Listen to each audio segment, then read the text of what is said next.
Vanessa Mitchell, 35, stared at the email from her sister Diana, reading it twice to make sure she understood. After 10 years of estrangement, following their grandmother's inheritance dispute, her family had excluded her from their annual reunion. The pain was familiar but still sharp. They had no idea that after struggling alone, her art career had finally flourished. Now she owned Mitchell Mansion, the ancestral home they could never afford.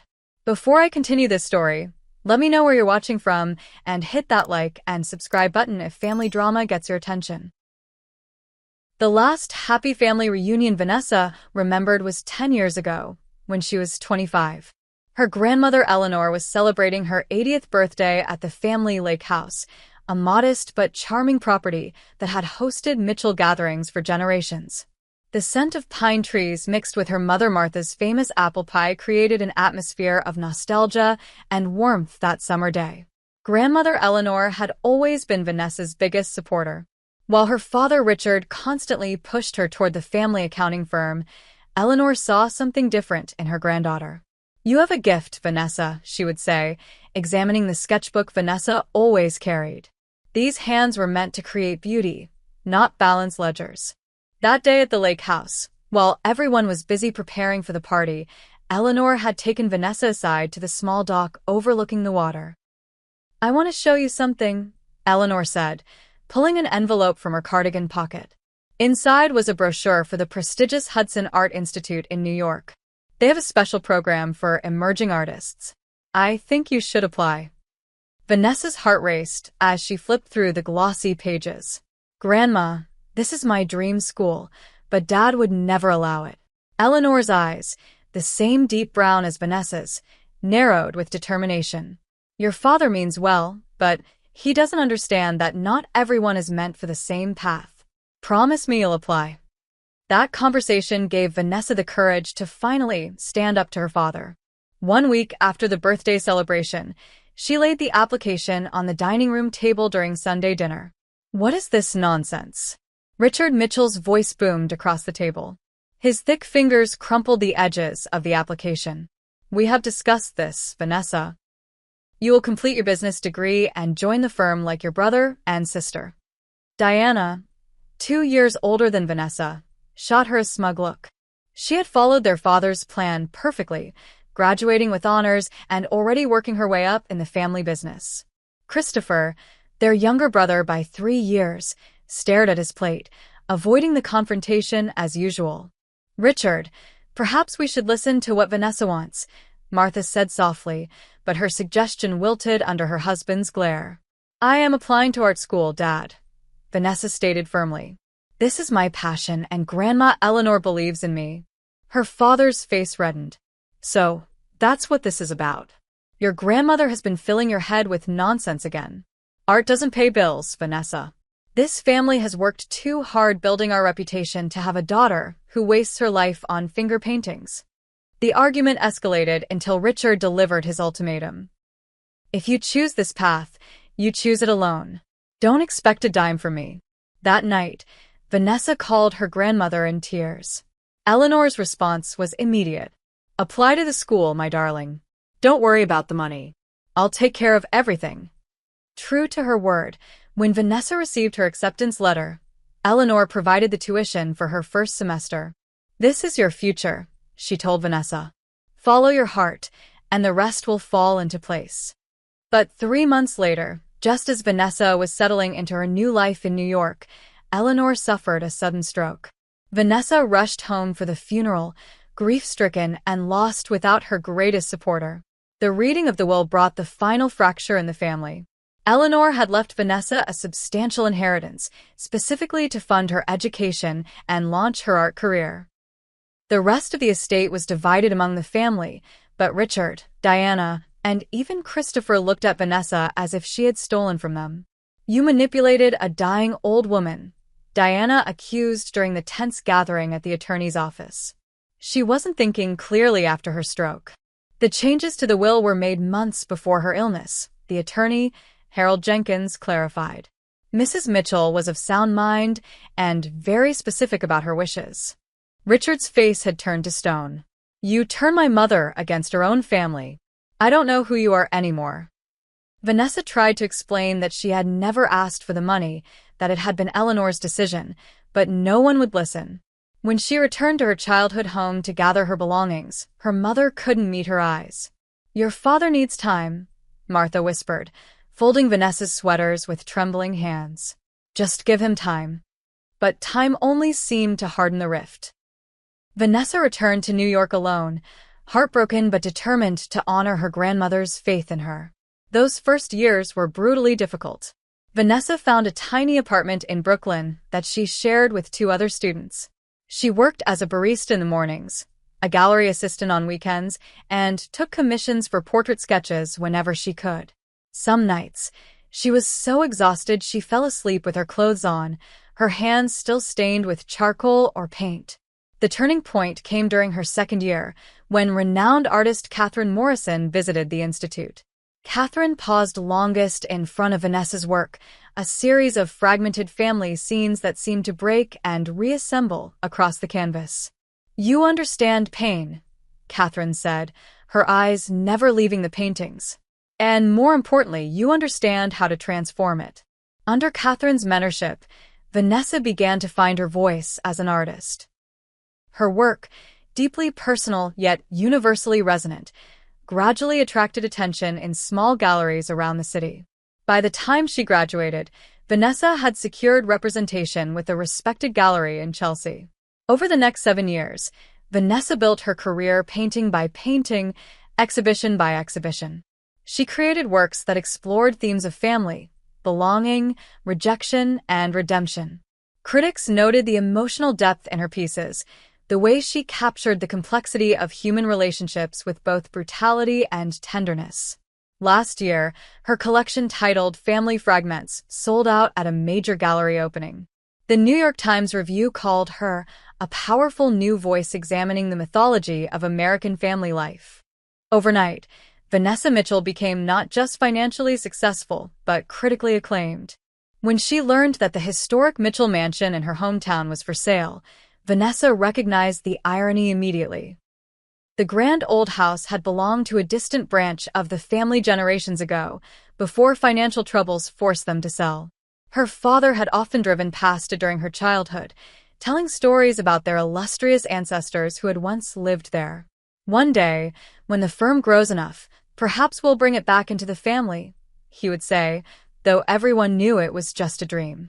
Now, with the proceeds from her last exhibition, Vanessa could make that dream reality, though not in the way her father had imagined.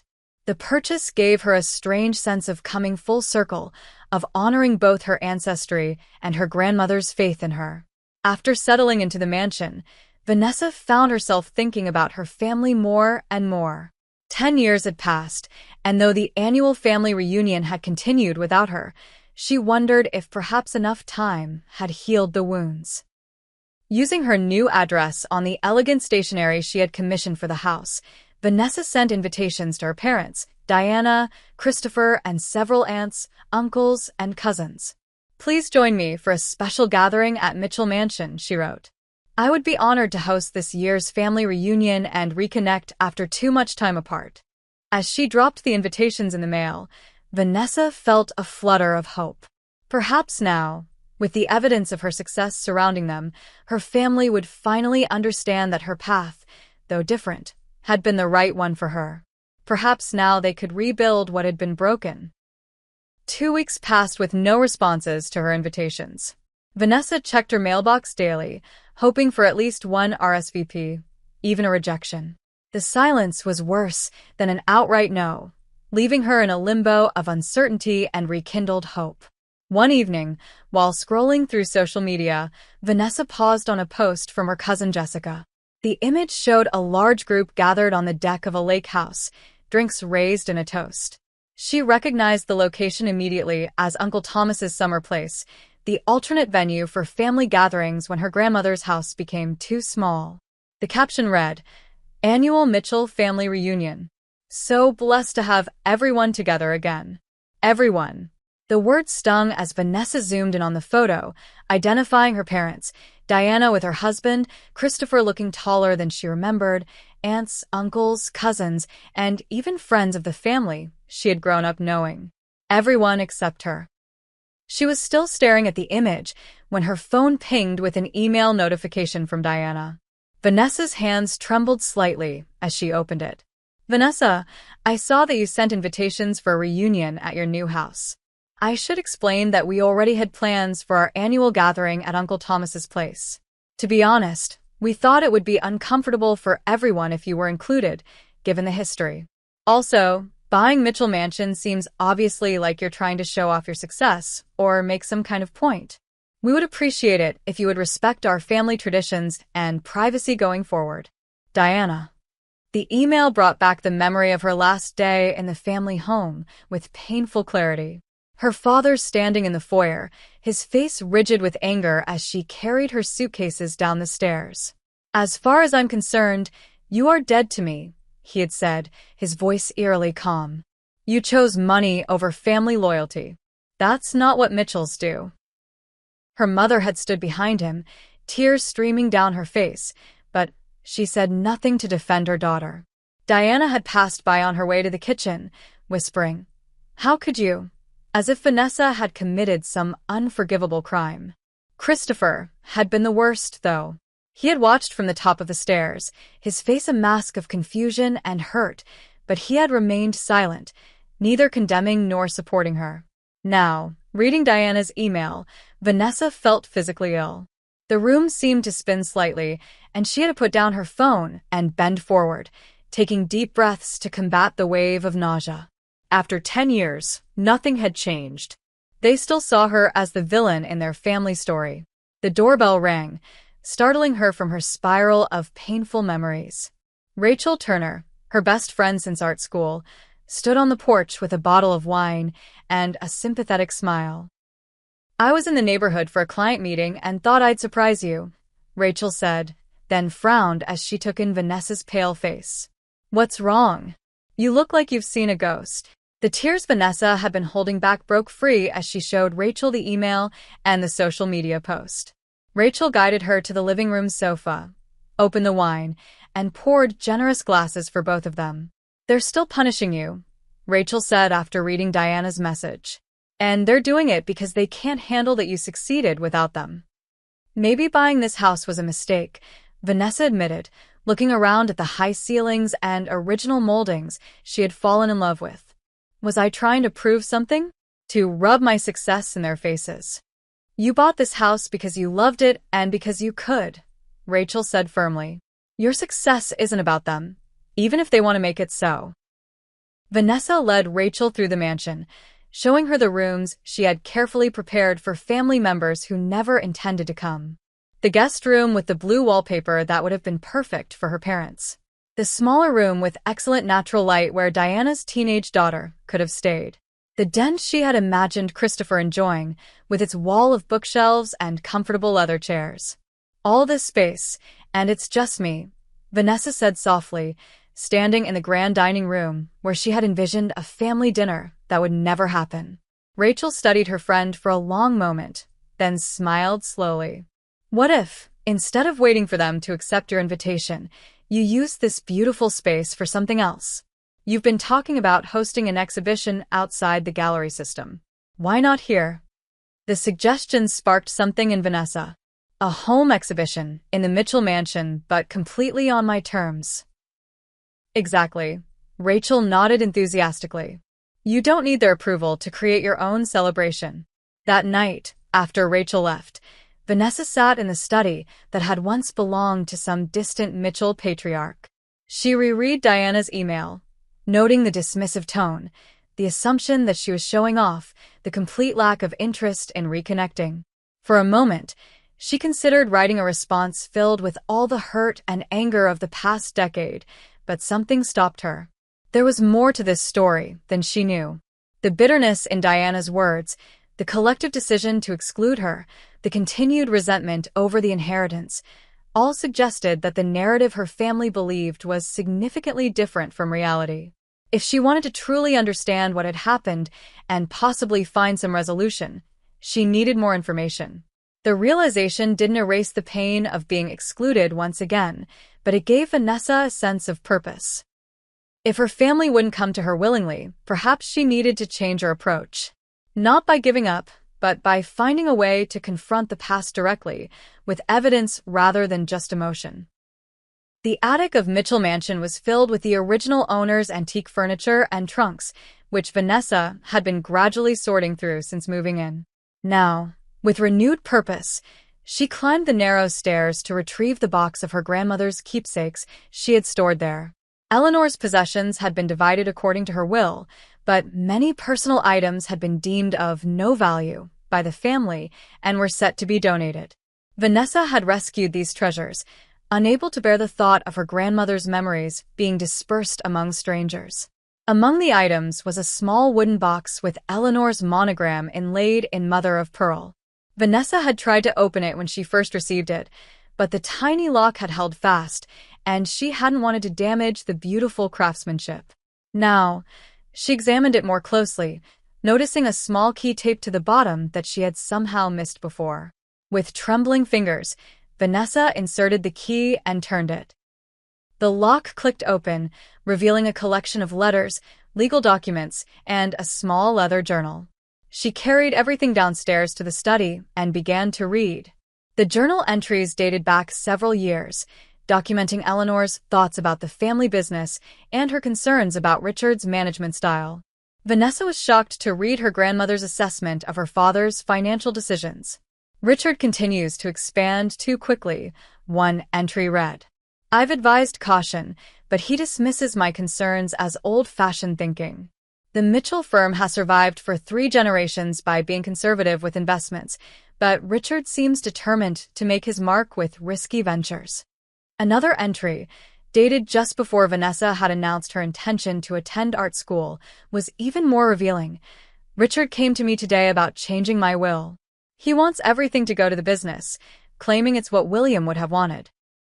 But my late husband knew the value of diversification better than anyone. I won't allow our entire legacy to be gambled on Richard's ambitious expansion plans. The most painful discovery was a letter Eleanor had written specifically addressing the changes to her will, apparently meant to be read after her death. To my dear family, I have made the decision to set aside a portion of my estate specifically for Vanessa's education and career in the arts. This is not a reflection of greater affection for her, but recognition of her unique path. Richard, Diana, and Christopher have the security of the family business, while Vanessa has chosen a more uncertain road that nonetheless honors the creative spirit that has always been part of the Mitchell legacy. My father was an architectural designer before the Depression forced him into more practical work, a dream deferred that I do not wish to see repeated in my granddaughter. Please respect that this decision was made with love for all of you and with clear mind and spirit. The letter had never been shared with the family. Instead, Vanessa realized they had been allowed to believe she had somehow manipulated her grandmother, poisoning their perception of her for a decade. Among the documents was correspondence between Eleanor and attorney Harold Jenkins discussing Richard's financial requests and her concerns about the stability of the family firm even then. One note from Harold warned, if current trajectories continue, the business may face significant challenges within 5 to 7 years. Vanessa sat back in the leather chair, stunned by these revelations. Her grandmother had foreseen both her need for independent support and her father's potential business troubles years ago. The inheritance hadn't been favoritism, but a calculated decision to ensure at least one branch of the family would remain financially stable if Richard's risky business strategies failed. The next morning, Vanessa called Harold Jenkins, who was surprised but pleased to hear from her. Vanessa Mitchell, it's been quite some time. How can I assist you? I found some documents of my grandmother's, Vanessa explained. They suggest she was concerned about my father's business decisions, and that's partly why she structured her will as she did. Harold was silent for a moment. I'm limited in what I can discuss due to attorney-client privilege, even after your grandmother's passing. However, I can confirm that your father contested the will vigorously, claiming undue influence on your part. The court found no evidence to support his claims, which is why the inheritance was distributed according to your grandmother's wishes. Did you ever share her letter explaining her decisions with my family? Vanessa asked. I attempted to, Harold replied carefully. Your father refused to read it, and your mother deferred to his wishes, as did your siblings. I have it on file, if you'd like a copy. After speaking with Harold, Vanessa spent the afternoon researching her family online. LinkedIn revealed that her father had left the Mitchell accounting firm 3 years ago, with no explanation for the career change. Diana's profile listed her as working for a different company entirely, a mid-sized accounting firm in a neighboring city. The family business was not mentioned anywhere. A quick search of real estate listings confirmed her growing suspicion. The Mitchell family home, where she had grown up, was on the market, listed as price reduced, suggesting it had been for sale for some time, without success. Christopher's social media, normally filled with positive updates about work and friends, had shifted in tone over the past year. His latest post read, "Sometimes a fresh start is the only way forward. Letting go of the past to embrace new possibilities." As Vanessa pondered these discoveries, her email notification chimed. Diana again, but with a completely different tone from her previous message. Vanessa, I've been thinking about our family situation, and I believe it might be beneficial for us to meet and discuss some financial matters that affect all of us. Perhaps we could have coffee next week? Let me know if you're available. Diana. The transparency of the request was almost insulting. After a decade of silence and exclusion, now that the family appeared to be in financial trouble, Diana suddenly wanted to discuss financial matters. There was no apology, no acknowledgement of the hurt they had caused, just a thinly veiled attempt to access the wealth they had resented her for receiving. Vanessa forwarded the email to Catherine Morrison, her mentor, who had become a close friend over the years. Catherine's response was immediate and direct. Classic toxic family dynamics. They rejected you when you needed them, and now they want to benefit from your success without admitting they were wrong. Whatever you decide, protect yourself first. The pain of this realization cut deeper than the reunion exclusion. Her family saw her not as a person to reconnect with, but as a potential solution to their problems. They valued what she could give them, not who she was or what she had accomplished. That night, Vanessa sat alone in her grandmother's former bedroom, which she had converted into her home studio. The walls were lined with her paintings, a visual journey of her evolution as an artist. She studied them, seeing in each one elements of her struggle to understand her family's rejection and her own identity apart from them. A plan began to form in her mind. If her family wanted to approach her for financial reasons, she would meet them on her terms, with the full truth laid bare. No more hoping for a natural reconciliation, no more waiting for them to recognize her value. It was time to confront the past with all the evidence she now possessed, and force them to see not only her success, but the reality of what had truly happened 10 years ago. Over the next week, Vanessa transformed Mitchell Mansion into a strategic setting for family confrontation. She selected key pieces from her art collection and arranged them throughout the first floor, creating a visual timeline of her career achievements. In the grand foyer hung her first sold painting, a small but powerful piece that had earned her recognition at a student exhibition. The living room featured works from her Breakthrough series that had established her reputation in the New York art scene. The dining room showcased her most recent pieces, the ones that had finally brought financial success and critical acclaim.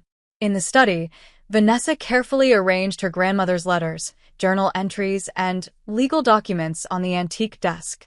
She made copies of everything, organizing them chronologically to tell the story her family had refused to hear 10 years ago.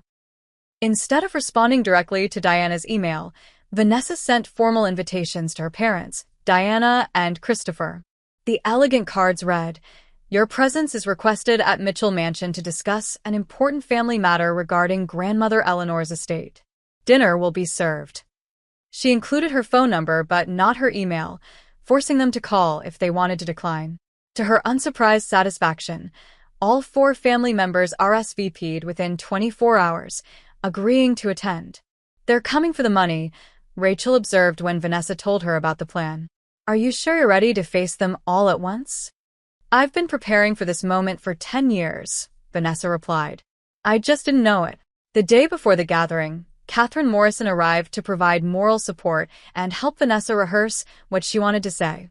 Remember, you control this narrative now, Catherine advised as they walked through the arranged rooms. They'll try to make you feel guilty, to diminish your success, to reassert the family hierarchy with your father at the top. Don't let them. The evening of the dinner, Rachel and Vanessa's boyfriend Daniel Matthews helped with final preparations. Daniel, a curator she had met through her gallery 2 years ago, understood the significance of this confrontation. Just remember, no matter what happens with them, you have people who love you for exactly who you are, he said, squeezing her hand before departing to give her space for the family reunion. At precisely 7 o'clock, the doorbell rang. Vanessa took a deep breath, smoothed her simple but elegant black dress, and opened the door to face her past. Richard and Martha Mitchell stood on the porch, both looking noticeably older than Vanessa remembered. Her father's confident posture remained, but his hair had grayed completely, and deep lines bracketed his mouth. Her mother seemed smaller somehow, her shoulders slightly hunched, as if carrying an invisible weight. "Vanessa," her father said stiffly, offering no embrace. "You wanted to discuss financial matters." "Please come in," Vanessa replied, stepping aside. "Diana and Christopher haven't arrived yet." Her mother moved forward hesitantly, looking around the grand entrance hall with wide eyes. "The house is beautiful," she offered quietly. "You've done well for yourself." Before Vanessa could respond, Diana's car pulled into the circular driveway. She emerged with her husband Michael, whom Vanessa had only met once, briefly, before the estrangement. Christopher arrived moments later, alone, and looking uncomfortable in a suit that seemed slightly too large for his frame. Vanessa led everyone to the living room, where she had arranged for pre-dinner drinks. The conversation was stilted and superficial, focusing mainly on the house itself. "How exactly did you afford a property like this?"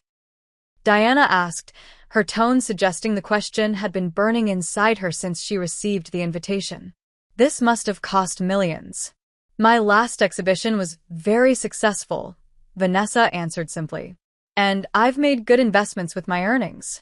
"Always the lucky one," Diana muttered, just loud enough to be heard. Vanessa guided them to the dining room, where she had prepared an elegant meal with the help of a local caterer. The tension around the table was palpable as they took their seats, Richard automatically assuming the head position until Vanessa gently indicated that was her place. As they ate, Vanessa asked polite questions about their lives, noting how they avoided any mention of the family business or their current financial situations. Her father spoke vaguely about consulting work, while Diana described her new position as a lateral move for better work-life balance. Christopher admitted he had recently moved to a smaller apartment to save for the future. When the dessert plates were cleared, Vanessa stood and addressed her family directly for the first time. "I imagine you're wondering why I invited you here tonight," she began. "Diana's email suggested you wanted to discuss financial matters, but before we get to that, I think we need to address what happened 10 years ago." "That's ancient history," her father interrupted. "There's no need to rehash old grievances." "Actually there is," Vanessa said firmly. "Because I recently discovered that what you believe happened isn't what actually occurred." She led them to the study, where her grandmother's documents were displayed. "After you excluded me from the family reunion, I found these among grandmother's possessions." One by one, she handed them copies of Eleanor's journal entries, the correspondence with Harold Jenkins, and finally, the letter explaining her decision regarding the inheritance. "Grandmother changed her will not because I manipulated her, but because she was concerned about the risks Dad was taking with the family business," Vanessa explained. She wanted to ensure that at least one member of the family would have financial security if those risks didn't pay off. Richard's face flushed with anger. "This is absurd. My mother would never have questioned my business decisions. She knew nothing about modern accounting practices." "Yet she predicted exactly what would happen," Vanessa countered, handing him the letter from Harold warning about the 5 to 7 year timeline for potential business failure. "The Mitchell firm collapsed 8 years after she died, didn't it, Dad?" The color drained from Richard's face as he stared at the letter. Martha began to cry quietly, while Diana and Christopher exchanged shocked glances. "You lost the business," Vanessa continued, her voice steady despite the emotion churning inside her. You had to sell the family home. You're all working for other companies now. Everything grandmother feared would happen did happen. You have no right, Richard began, but his voice lacked its usual authority. I have every right, Vanessa cut in. You accused me of manipulating her. You told me I was dead to you. You excluded me from the family for 10 years because of a narrative that wasn't even true. Diana stood up, her hands shaking slightly. Is this real? She asked, holding up Eleanor's letter. Did Grandma really write this? Harold Jenkins still has the original on file, Vanessa confirmed. He tried to share it with you after the will reading, but Dad refused to look at it. Christopher, who had been silent until now, finally spoke. I suspected something like this, he said quietly.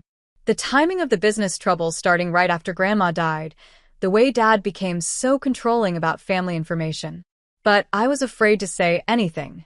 Martha wiped her tears and looked directly at Vanessa for the first time. We should have questioned more, she admitted. We should have listened to you. Richard made one last attempt to regain control of the narrative. Whatever your grandmother's reasons, the fact remains that you abandoned the family business when we needed all hands on deck. If you had stayed, things might have turned out differently. No, Dad, Vanessa said gently but firmly. I wasn't responsible for saving a business I never wanted to join. Grandmother knew that forcing me into accounting would have been wrong for everyone. She gave me the chance to follow my own path, which is exactly what I did. Diana approached Vanessa, tears in her eyes. I believed Dad when he said you had manipulated Grandma. I was so angry at you for getting what seemed like special treatment. I never considered there might be another explanation. We all failed you, Christopher added, his voice thick with emotion. We chose to believe what was easier for us, not what might have been true. Richard remained rigid in his chair, but Martha moved to stand beside Vanessa. The business started failing about 3 years after Eleanor died, she explained softly. Richard made some investments that didn't work out, then borrowed heavily to try to recover the losses. By the time we admitted there was a problem, it was too late to save the firm. We had to sell the house last year, Christopher continued. Dad and Mom are renting now. Diana and Michael downsized too. We're all starting over, in a way. Vanessa absorbed this information, seeing her family clearly for perhaps the first time. They weren't villains in her story, just flawed people who had made mistakes and were now suffering the consequences. But their treatment of her had still caused real damage that couldn't be erased with a single evening of revelations. I want to be clear about something, she said, looking at each family member in turn. I didn't invite you here to gloat about my success or your failures. I invited you because for 10 years, I've carried the pain of being cast out of this family based on a lie. If we're going to have any relationship moving forward, it needs to be built on truth and respect, not the dynamics that broke us apart before. Richard finally stood, his composure cracking. What do you want from us, Vanessa? An apology? Fine. I'm sorry we didn't read your grandmother's letter. I'm sorry I was wrong about the business. Is that what you needed to hear? What I need, Vanessa replied calmly, is for you to see me, truly see me, for the first time in my adult life. Not as a disobedient daughter or a threat to your authority, but as a woman who made her own way and honored her grandmother's faith in her. The silence that followed was profound, broken only when Diana stepped forward and embraced Vanessa for the first time in a decade. I see you, she whispered, and I'm so sorry for everything. With the initial confrontation behind them, Vanessa guided her family into a new phase of the evening. The heavy atmosphere gradually lifted as she invited them to tour the mansion and view her artwork properly. This collection represents my journey over the past decade, she explained, leading them through the gallery she had created. Each piece tells part of my story. Diana paused in front of a particularly striking canvas that depicted a woman standing alone on a beach, waves crashing around her feet, her face turned toward a distant horizon. This one is incredible, she said softly. I can feel her determination. That was from my 3rd solo exhibition, Vanessa explained. It sold to a private collector for $20,000, which felt like a fortune at the time.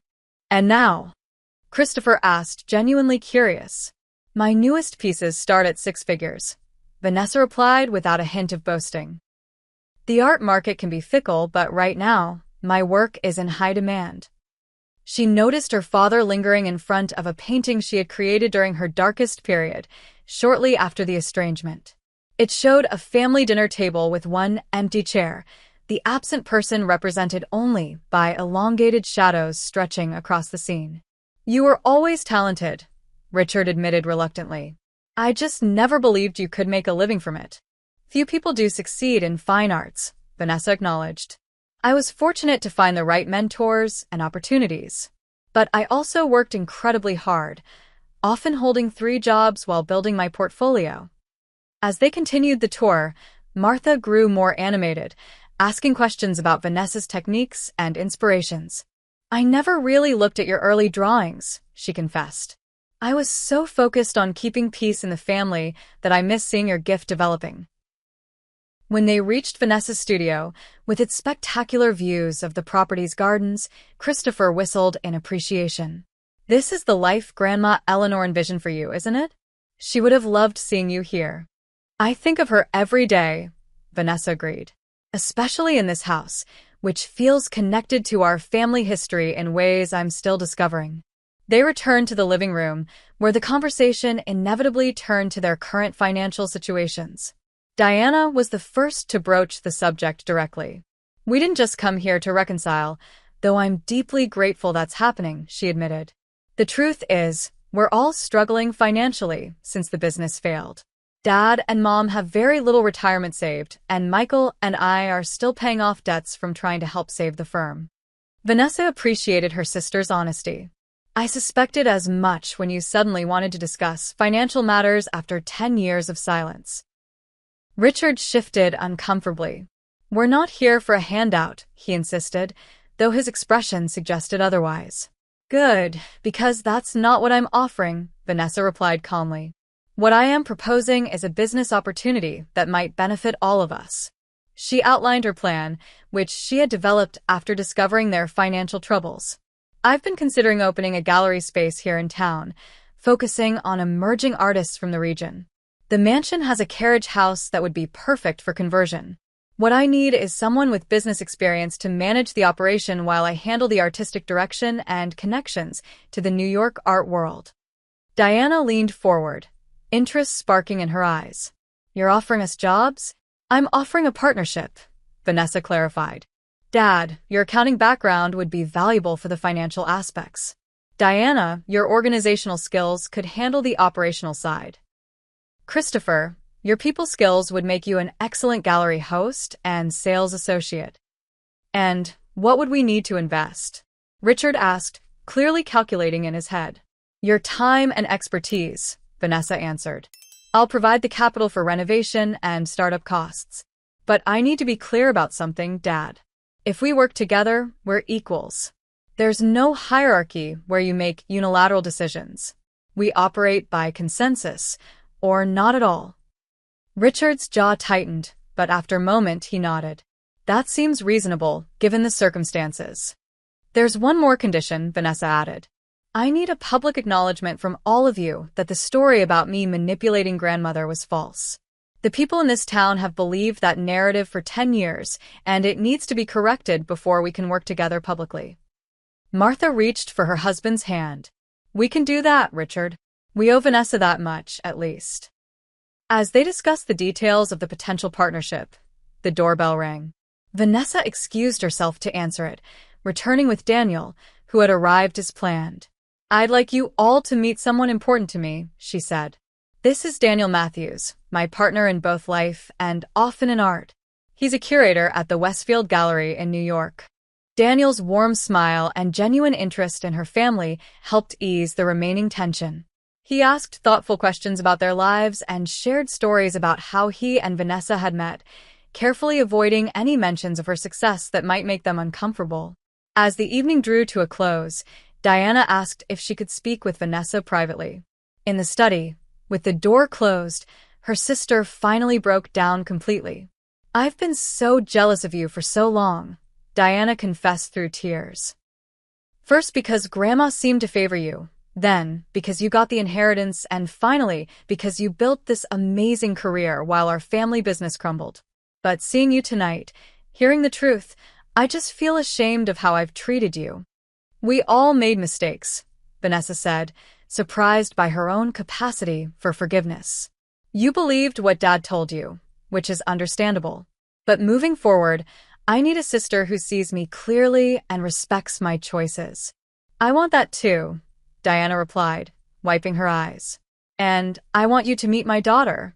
She's 15 now and showing real interest in art. I've been encouraging her, partly because I've followed your career from a distance even while we were estranged. Christopher caught Vanessa alone next, his approach more awkward but equally sincere. I should have stood up for you, he said simply. I was the peacekeeper in the family, always trying to smooth things over instead of demanding truth. I won't make that mistake again. By the time her family departed, the power dynamic had shifted completely. Vanessa stood on the front steps of Mitchell Mansion, watching their cars disappear down the driveway, no longer the rejected daughter, but a successful woman offering her family a path forward on her terms. Daniel joined her, wrapping an arm around her shoulders. How do you feel? Vindicated, Vanessa replied thoughtfully, but also strangely peaceful. For years, I imagined this confrontation would be all rage and accusations. Instead, it felt like finally putting down a heavy burden I've been carrying for a decade. They saw you tonight, Daniel observed. Really saw you, maybe for the first time? Vanessa nodded, turning back toward the house that symbolized both her success and her heritage. Yes, they did. And surprisingly, I think I finally saw them too. 1 week after the family confrontation, Vanessa met Diana for coffee at a small cafe downtown. Without the pressure of the entire family present, her sister seemed more relaxed, though still carrying an air of apology in her every gesture. I want to explain what happened after you left, Diana began, stirring her latte absently. Not to excuse our behavior, but to help you understand. Over the next hour, Diana revealed the family's downward spiral following Eleanor's death. Richard had indeed made increasingly risky investments, convinced that aggressive expansion was the only way to grow the business in a changing market. When those investments failed, he had borrowed against the family home to cover the losses. Dad became obsessed with salvaging his reputation, Diana explained. The more desperate things got, the more controlling he became. None of us were allowed to discuss the business troubles outside the family. He was convinced he could turn things around if we just worked harder, stayed loyal. Martha had developed severe anxiety and depression as their financial situation deteriorated, often medicating herself to get through social events where they still pretended everything was fine. Christopher had finally left the firm 3 years ago after a major argument with their father about transparency with clients. The worst part was how Dad maintained this fiction about you, Diana continued. He told everyone, including our extended family, that you had manipulated Grandma Eleanor while she was vulnerable. It became this unquestionable family truth. Anyone who suggested reaching out to you was shut down immediately. Did you ever doubt that story? Vanessa asked, trying to keep accusation from her voice. Diana looked down. Sometimes. Especially when I saw your career progressing in the art magazines I'd secretly buy. You seemed so focused, so driven. It didn't match the manipulative person Dad described. But it was easier to believe him than to confront the possibility we had wronged you. Learning how thoroughly her father had controlled the family narrative helped Vanessa understand the dynamics that had kept her isolated for so long. It didn't erase the pain, but it contextualized it, making it more comprehensible. What about the extended family? She asked. Aunts, uncles, cousins? They were told the same story, Diana admitted. Though I think Aunt Louise always had her doubts. She would ask about you occasionally, which always made Dad angry. By the time they parted, Vanessa had agreed to regular coffee meetings with Diana and to meet her niece, Lily, who apparently had inherited the artistic talent that had skipped Diana's generation. 2 days later, Christopher invited Vanessa to lunch. Unlike Diana, who had married and started a family during their estrangement, Christopher had remained single, focusing on rebuilding his career after leaving the family firm. I should have reached out years ago, he said as they sat in a restaurant near his apartment. I knew something wasn't right about Dad's version of events, but I was too cowardly to challenge him directly. Fear isn't the same as cowardice, Vanessa pointed out. Dad has always been intimidating, even before the business troubles. Christopher nodded gratefully at her understanding. Still, I've had to do a lot of reflection on why I stood by while you were cast out. I think part of me was afraid that if I defended you, I'd be next. He explained that their father had become increasingly rigid as the business declined, demanding absolute loyalty from everyone in the family. It was like living under a dictator. We all walked on eggshells, afraid of triggering his anger or disappointment. As they continued meeting with various family members over the following weeks, Vanessa established clear boundaries, particularly with her parents. She agreed to Sunday dinners twice a month, but refused to discuss business matters in that setting. She invited her mother to tour local art galleries with her, but made it clear that her father needed to demonstrate consistent respect before their relationship could truly heal. Richard struggled the most with the new dynamic. Decades of being the unquestioned head of the family had ingrained patterns that were difficult to break. During one tense dinner, he reverted to his authoritative tone when discussing the gallery project. The space needs to be configured efficiently, he declared. I've drawn up plans that maximize the display area while minimizing operational costs. I appreciate your input, Vanessa replied calmly, but as I mentioned, these decisions will be made collaboratively. Daniel and I have extensive experience with gallery layouts that encourage visitor engagement and art sales. Richard's face reddened, but to his credit, he took a deep breath and nodded. Of course. I'd be interested to see your ideas as well. These small moments of adjustment accumulated gradually, reshaping their interactions into something more balanced and healthy. Vanessa found herself reflecting often on how the 10-year absence had changed not just her family, but herself as well. One evening, while Daniel was away at an exhibition opening in Boston, Vanessa walked through the mansion alone, considering how differently her life might have unfolded without the estrangement. Would she have pushed herself so hard to succeed if she hadn't been determined to prove her father wrong? Would her art have developed the emotional depth that critics now praised if she hadn't experienced such profound rejection? The pain had shaped her. There was no denying that. It had forced her to discover her own strength, to build connections outside her family, to define success on her own terms. While she would never be grateful for the hurt, she could acknowledge that it had contributed to the woman she had become. She called Catherine that night to share these reflections. Am I forgiving them too easily? She asked her mentor. Sometimes I worry I'm falling back into old patterns, seeking their approval. There's a difference between forgiveness and foolishness, Catherine replied. You're maintaining your boundaries while allowing for the possibility of healing. That's wisdom, not weakness. Just remember that reconciliation is a process, not an event. Trust needs to be rebuilt slowly. Daniel returned the following day, bringing with him a fresh perspective as someone who had grown up in a relatively healthy family environment. What strikes me about your family, he observed as they prepared dinner together, is how isolation magnified their problems. Your father created this closed system where his version of reality couldn't be challenged. Opening that system up might be the best thing for all of you. Vanessa considered this insight as she planned the next phase of her relationship with her family. If they were going to build something new together, it needed to be based on transparency and open communication, the very qualities that had been missing before.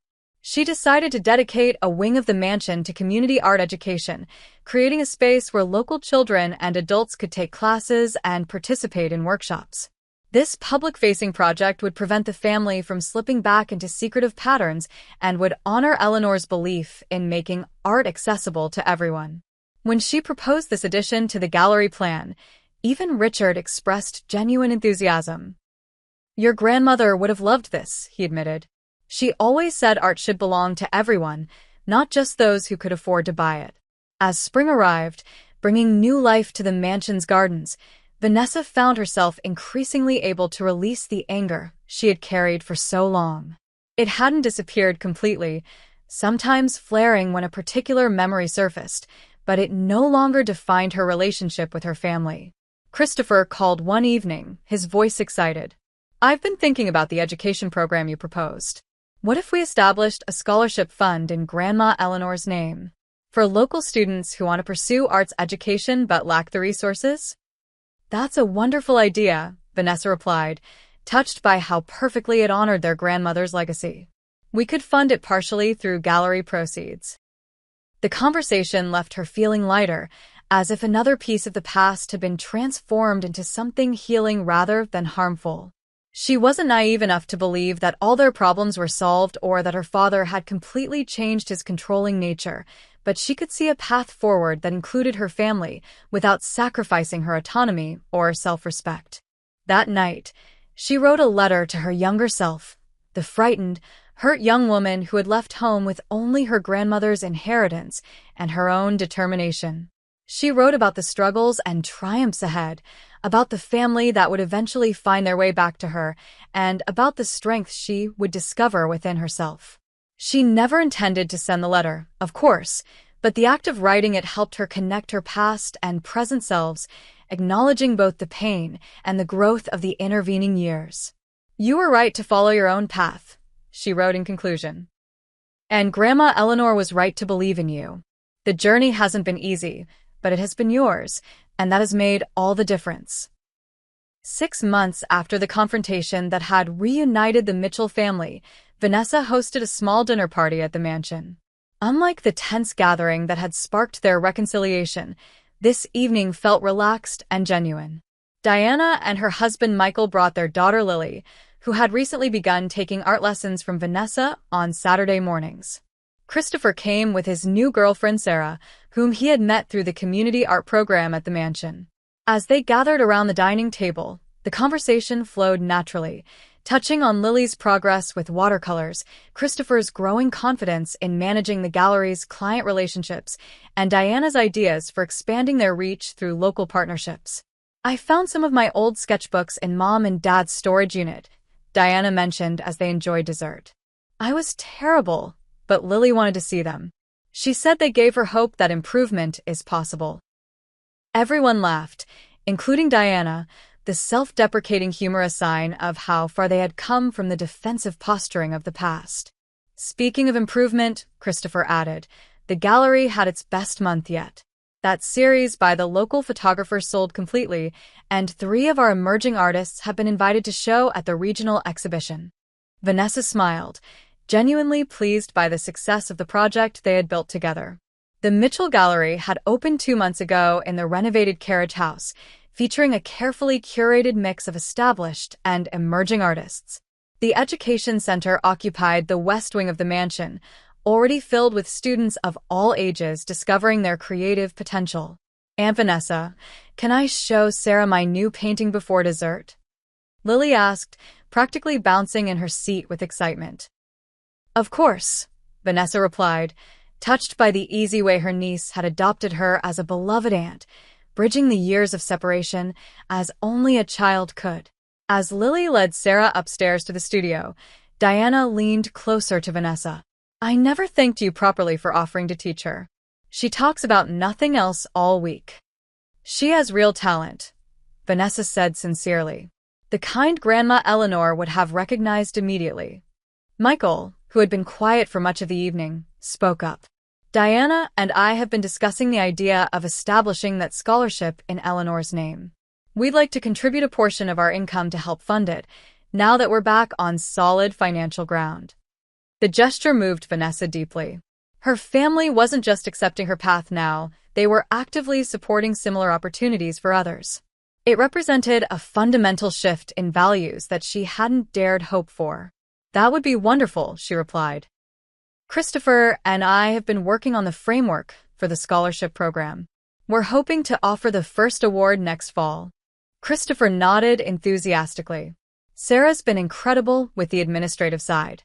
Her background in education nonprofit work has been invaluable. Later, as they gathered in the living room for coffee, Vanessa reflected on how naturally they had found new ways to relate to each other as adults, building relationships based on mutual respect rather than obligation or hierarchy. Her parents had chosen not to attend this particular dinner, which was its own kind of progress, a recognition that the siblings needed space to develop their connections independently. Richard and Martha were slowly finding their places in this new family configuration. Richard had surprised everyone by excelling in the business side of the gallery, his financial acumen proving valuable once separated from his controlling tendencies. Martha had discovered a passion for the educational programs, often assisting with the children's classes and finding her voice in the process. The road hadn't been perfectly smooth. There had been difficult conversations, moments of backsliding into old patterns, painful memories that needed to be acknowledged rather than buried. But with each honest exchange, each boundary respected, each shared success, the wounds of the past continued to heal. After her guests departed, Vanessa stood in the mansion's front hall, looking up at the portrait of Eleanor she had commissioned and hung in place of honor. The artist had captured her grandmother's wisdom and gentle determination perfectly, qualities Vanessa had come to recognize in herself as well. "You were right all along," she whispered to the portrait. "About the business, about my art, about what I needed to become who I am." In her grandmother's foresight, Vanessa had found not just financial security, but also the strength to forge her own path. Eleanor had given her the means to succeed, but Vanessa had done the difficult work herself, building a career and a life she could be proud of. Now, in a twist she could never have predicted, she was using that success to help heal her family and create opportunities for others. The Mitchell mansion had become not a symbol of revenge or superiority, as her family had initially feared, but a place of creation, education, and reconciliation. As she prepared for bed, Vanessa thought about how different her life was now compared to a year ago when she had discovered her exclusion from the family reunion. The pain of that rejection had led to a confrontation that ultimately broke through decades of dysfunction, allowing something healthier to grow in its place. Family, she had learned, could be rebuilt, reformed, and redefined. It required honesty, boundaries, and the courage to face difficult truths, but the reward was relationships based on choice rather than obligation, on mutual respect rather than control. In the morning, she would meet with Richard to discuss the gallery's financial projections, then join Martha and Diana for lunch to plan Lily's birthday celebration. Christopher would stop by in the afternoon to review applications for the gallery's next exhibition. Her chosen family would be there too, Rachel coming to share ideas for a collaborative project, Catherine calling to check on her latest work, Daniel returning from his business trip with stories and suggestions.